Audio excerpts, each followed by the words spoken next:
ತೆರಿಗೆ ಪಾಲು ತಪ್ಪಲು ಸೀತಾರಾಮನ್ ಕಾರಣ ಅಂತ ಹೇಳಿದ್ಯಾರು? ಇನ್ನು ಸಿಎಂ ಸಿದ್ದರಾಮಯ್ಯಗೆ ಯತ್ನಾಳ್ ತಿರುಗೇಟು ಕೊಟ್ಟಿದ್ದು ಹೇಗೆ? ಸಂಸತ್ನಲ್ಲಿ ಭದ್ರತಾ ಲೋಪ ಖಂಡನೀಯ ಅಂತ ಹೇಳಿದ್ಯಾರು? ಬೆಳಗಾವಿಯ ಸುವರ್ಣಸೌಧದಲ್ಲೂ ಹೈ ಅಲರ್ಟ್. ಇದೆಲ್ಲವನ್ನ ನೋಡೋಣ ಸದನ ಕದನ ನ್ಯೂಸ್ ಟಾಪ್ನಲ್ಲಿ. ವಿಧಾನಸಭೆಯಲ್ಲಿ ಬಿಜೆಪಿ ವಿರುದ್ಧ ಸಿಎಂ ಸಿದ್ದರಾಮಯ್ಯ ಹರಿಹಾಯ್ದರು. ಪೂರಕ ಅಂದಾಜುಗಳ ಮೇಲೆ ಚರ್ಚೆ ವೇಳೆ ಸಿದ್ದರಾಮಯ್ಯ ಬಿಜೆಪಿ ವಿರುದ್ಧ ಕಿಡಿಕಾರಿದ್ರು. ರಾಜ್ಯಕ್ಕೆ ಬರಬೇಕಾದ ಅನುದಾನದ ಬಗ್ಗೆ ಮಾತನಾಡಿದ್ರೆ ಬಿಜೆಪಿಯವರಿಗೆ ಯಾಕೆ ಸಿಟ್ಟು ಅಂತ ವಾಗ್ದಾಳಿ ನಡೆಸಿದ್ರು. ತೆರಿಗೆ ಪಾಲು ಮತ್ತು ಕೇಂದ್ರ ಸರ್ಕಾರದ ಪ್ರಾಯೋಜಿತ ಯೋಜನೆ ಬಾಕಿ ಅನುದಾನ ರಾಜ್ಯಕ್ಕೆ ತಪ್ಪಿ ಹೋಗೋದಕ್ಕೆ ನಿರ್ಮಲಾ ಸೀತಾರಾಮನ್ ಕಾರಣ ಅಂತ ವಿಧಾನಸಭೆಯಲ್ಲಿ ಸಿದ್ದರಾಮಯ್ಯ ಗಂಭೀರ ಆರೋಪ ಮಾಡಿದ್ರು.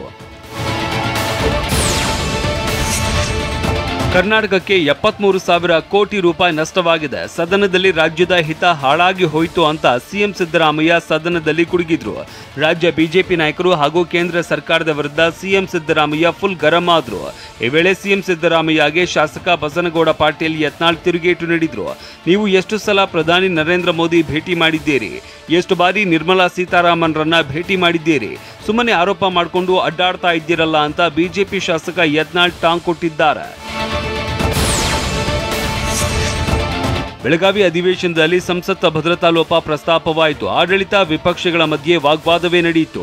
ಈ ಘಟನೆ ಖಂಡನೀಯ, ಇದು ಭದ್ರತಾ ಲೋಪ ಅಂತ ಸಿಎಂ ಸಿದ್ದರಾಮಯ್ಯ ಕಿಡಿಕಾರಿದ್ರು. ಸಂಸತ್ಗೆ ಪಾಸ್ ನೀಡುವಾಗ ನಾವು ಗಮನಿಸಬೇಕು, ಲೋಕಸಭೆಯ ಸದಸ್ಯರು ಪಾಸ್ ಕೊಟ್ಟಿದ್ದಾರೆ ಎಂಬ ಮಾಹಿತಿ ಇದೆ ಅಂತ ಸಿಎಂ ಸಿದ್ದರಾಮಯ್ಯ ಹೇಳಿದ್ರು. ಪಾಸ್ ಕೊಡುವಲ್ಲೇ ಎಚ್ಚರಿಕೆ ವಹಿಸಬೇಕು, ಅದರ್ವೈಸ್ ಯಾರಿಗೂ ಕೂಡ ಸೇಫ್ಟಿ ಇರೋದಿಲ್ಲ. ಸದನಕ್ಕೆ ಲೋಕಸಭೆಗೆ ಇರೋದಿಲ್ಲ, ಸಂಸತ್ತಿಗೆ ಇರೋದಿಲ್ಲ, ವಿಧಾನಸಭೆಗೆ ಇರಲ್ಲ, ವಿಧಾನ ಪರಿಷತ್ಗೆ ಇರಲ್ಲ. ಲೋಕಸಭಾ ಕಲಾಪದ ವೇಳೆ ಭಾರೀ ಭದ್ರತಾ ಲೋಪವಾಗ್ತಾ ಇದ್ದಂತೆ ಬೆಳಗಾವಿಯ ಸುವರ್ಣಸೌಧದಲ್ಲೂ ಹೈ ಅಲರ್ಟ್ ಘೋಷಿಸಲಾಗಿದೆ. ಸುವರ್ಣಸೌಧದ ಭದ್ರತೆ ಬಗ್ಗೆ ಸ್ಪೀಕರ್ ಖಾದರ್ ಸಭೆ ಕರೆದರು. ಡಿಸಿ, ಎಸ್ಪಿ, ಮಾರ್ಷಲ್ಗಳ ಜೊತೆ ಚರ್ಚಿಸಿದ ಖಾದರ್ ವಿಧಾನಮಂಡಲದ ಭದ್ರತೆ ಬಗ್ಗೆ ಅಧಿಕಾರಿಗಳ ಜೊತೆ ಮಾತುಕತೆ ನಡೆಸಿದ್ರು. ಅಲ್ಲದೆ ಸುವರ್ಣಸೌಧಕ್ಕೆ ಸೂಕ್ತ ಭದ್ರತೆ ಒದಗಿಸುವುದಕ್ಕೆ ಸೂಚನೆ ಕೂಡ ಕೊಟ್ಟಿದ್ದಾರೆ.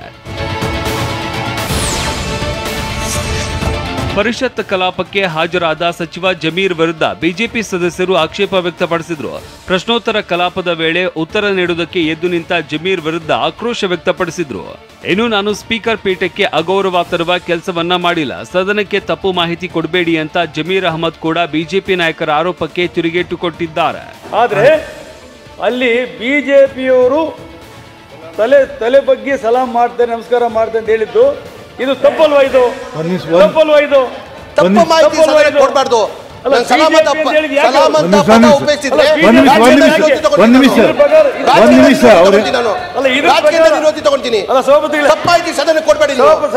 ತಪ್ಪು ಮಾಹಿತಿ ಸದನ ಕೊಡಬೇಡಿ. ಸ್ಪೀಕರ್ ಸ್ಥಾನದ ಬಗ್ಗೆ ಸಚಿವ ಜಮೀರ್ ಅಹಮದ್ ಹೇಳಿಕೆ ವಿಚಾರವನ್ನೇ ಬಿಜೆಪಿ ಅಸ್ತ್ರವನ್ನಾಗಿಸಿಕೊಂಡಿದೆ. ಈ ಬಗ್ಗೆ ಚರ್ಚೆಗೆ ಅವಕಾಶ ಕೋರಿ ವಿಧಾನಸಭೆಯಲ್ಲೂ ನಿಲುವಳಿ ನೋಟಿಸ್ ನೀಡಲಾಯಿತು. ನಿಯಮ 69ರ ಅಡಿಯಲ್ಲಿ ಚರ್ಚೆಗೆ ಅವಕಾಶ ಕೋರಿ ಬಿಜೆಪಿ ನಿಲುವಳಿ ನೋಟಿಸ್ ನೀಡಲಾಗಿದೆ. ಇವತ್ತು ಚರ್ಚೆಗೆ ಅವಕಾಶ ನೀಡುವುದಾಗಿ ಸ್ಪೀಕರ್ ಖಾದರ್ ಭರವಸೆ ನೀಡಿದ್ದಾರೆ. ಜಮೀರ್ ಹೇಳಿಕೆ ಇಂದು ಕಲಾಪದಲ್ಲಿ ಚರ್ಚೆಯಾಗಲಿದೆ. ವಿಧಾನಸಭೆಯ ಶೂನ್ಯ ವೇಳೆಯಲ್ಲಿ ಹೆಣ್ಣು ಭ್ರೂಣ ಹತ್ಯೆ ಕೇಸ್ ಬಗ್ಗೆ ವಿಪಕ್ಷ ನಾಯಕ ಅಶೋಕ್ ಪ್ರಸ್ತಾಪಿಸಿದ್ರು. ಈ ವೇಳೆ ಹೆಣ್ಣು ಭ್ರೂಣ ಹತ್ಯೆ ಕೇಸ್ ಬಗ್ಗೆ ಹೆಚ್ಚಿನ ಚರ್ಚೆಗೆ ಅವಕಾಶ ಕೊಡುವಂತೆ ಸಚಿವ ಎಚ್.ಕೆ. ಪಾಟೀಲ್ ಮನವಿ ಮಾಡಿದ್ದಾರೆ. ಈ ವೇಳೆ ಮಾತನಾಡಿದ ಸ್ಪೀಕರ್ ಖಾದರ್ ಅವರು ಆರೋಗ್ಯ ಸಚಿವರು ಉತ್ತರ ನೀಡಿದ ಬಳಿಕ ಚರ್ಚೆ ಮಾಡೋಣ ಅಂತ ಹೇಳಿದ್ರು. ಭ್ರೂಣ ಹತ್ಯೆ ಒಂದು ದೊಡ್ಡ ಪಿಡುಗು ಆಗ್ತಾ ಇರುವಂಥದ್ದು, ಅದರಲ್ಲೂ ವಿಶೇಷವಾಗಿ ಮಂಡ್ಯದಲ್ಲಿ ದಶಕದಿಂದಲೂ ಭ್ರೂಣ ಹತ್ಯೆ, 900 ಹೆಣ್ಣು ಮಕ್ಕಳ ಭ್ರೂಣ ಹತ್ಯೆ ಚರ್ಚೆ ಮಾಡ್ಲಿಕ್ಕೆ ಕೊಟ್ಟಿದ್ದಾರೆ. 2-3 ಚರ್ಚೆ ಮಾಡ್ಲಿಕ್ಕೆ ಕೊಟ್ಟಿದ್ದಾರೆ. ಶಶಿಕಲಾ ಜೊಲ್ಲೆ ಅವರಿದ್ದಾರೆ. ಸೊ ಅವ್ರು ಬಂದಾಗ ಅದು ಅರ್ಧ ಚರ್ಚೆ ತಗೊಳ್ಳೋಣ. ಬೆಳಗಾವಿ ಏರ್ಪೋರ್ಟ್ಗೆ ಕಿತ್ತೂರು ಚೆನ್ನಮ್ಮ ಹೆಸರನ್ನ ಇಡಬೇಕು ಮತ್ತು ಹುಬ್ಬಳ್ಳಿ ವಿಮಾನ ನಿಲ್ದಾಣಕ್ಕೆ ಸಂಗೊಳ್ಳಿ ರಾಯಣ್ಣ ಹೆಸರು ಇಡಬೇಕು ಅಂತ ಸರ್ಕಾರಕ್ಕೆ ನವಲಗುಂದದ ಶಾಸಕ ಕೋನಾರೆಡ್ಡಿ ಮತ್ತು ಹುಬ್ಬಳ್ಳಿ ಧಾರವಾಡ ಪಶ್ಚಿಮ ಶಾಸಕ ಅರವಿಂದ ಬೆಲ್ಲದ್ ಒತ್ತಾಯಿಸಿದ್ದಾರೆ. ಇದಕ್ಕೆ ಒತ್ತಾಯಿಸಿದ ಸಂಸದೀಯ ವ್ಯವಹಾರಗಳ ಸಚಿವ ಎಚ್.ಕೆ. ಪಾಟೀಲ್ ಈ ಬಗ್ಗೆ ಪರಿಶೀಲನೆ ಮಾಡ್ತೇವೆ ಅಂತ ಹೇಳಿದ್ರು. ಹುಬ್ಬಳ್ಳಿಯ ವಿಮಾನ ನಿಲ್ದಾಣಕ್ಕೆ ರಾಷ್ಟ್ರವೀರ ಸಂಗೊಳ್ಳಿ ರಾಯಣ್ಣರ ಹೆಸರನ್ನು ಇಡಬೇಕು, ಬೆಳಗಾವಿ ವಿಮಾನ ನಿಲ್ದಾಣಕ್ಕೆ ವೀರರಾಣಿ ಕಿತ್ತೂರು ಚೆನ್ನಮ್ಮ ಹೆಸರನ್ನು ಇಡಬೇಕು ಅಂತ ಹೇಳಿ ಈ ಸದನದಲ್ಲಿ ಸರ್ವಾನುಮತದ ತೀರ್ಮಾನ ತೆಗೆದುಕೋಬೇಕಂತ ಹೇಳಿ ಸರ್ಕಾರಕ್ಕೆ ಒತ್ತಾಯವನ್ನು ಮಾಡ್ತೇವೆ. ಈ ಭಾಗ ವಿಧಾನಸಭೆಯಲ್ಲಿ ಬಿಬಿಎಂಪಿ ಮತ್ತು ಇತರೆ ಕೆಲ ಕಾನೂನು ತಿದ್ದುಪಡಿ ವಿಧೇಯಕ ಅಂಗೀಕಾರವಾಗಿದೆ. ಬಿಜೆಪಿಯ ಬೆಂಗಳೂರು ಶಾಸಕರ ವಿರೋಧದ ನಡುವೆನೂ ಬಿಲ್ ಪಾಸ್ ಆಗಿದೆ. ಬಿಬಿಎಂಪಿ ವ್ಯಾಪ್ತಿಯ ಖಾಲಿ ನಿವೇಶನಗಳಿಗೆ ಶುಲ್ಕ ವಿಧಿಸುವ ಮತ್ತು ಪರಿಷ್ಕರಿಸುವ ಅಧಿಕಾರ ನೀಡುವ ತಿದ್ದುಪಡಿ ವಿಧೇಯಕ ಅಂಗೀಕಾರ ಮಾಡಲಾಯಿತು. ಇನ್ನು ಈ ವಿಧೇಯಕದಲ್ಲಿ ಮತ್ತಷ್ಟು ತಿದ್ದುಪಡಿಗೆ ಬಿಜೆಪಿಯ ಶಾಸಕರು ಒತ್ತಾಯಿಸಿದ್ದಾರೆ. ಯಾವುದೇ ಒತ್ತಾಯಕ್ಕೆ ಮಣಿಯದೆ ಯಥಾವತ್ತಾಗಿ ವಿಧೇಯಕ ಅಂಗೀಕರಿಸಲಾಯಿತು. ವಿಧೇಯಕವನ್ನ ವಿರೋಧ ಮಾಡಬೇಕು ಅಂತ ವಿರೋಧಿಸಬೇಡಿ ಅಂತ ಬೆಂಗಳೂರು ಅಭಿವೃದ್ಧಿ ಸಚಿವ ಡಿಕೆ ಶಿವಕುಮಾರ್ ಹೇಳಿದ್ರು.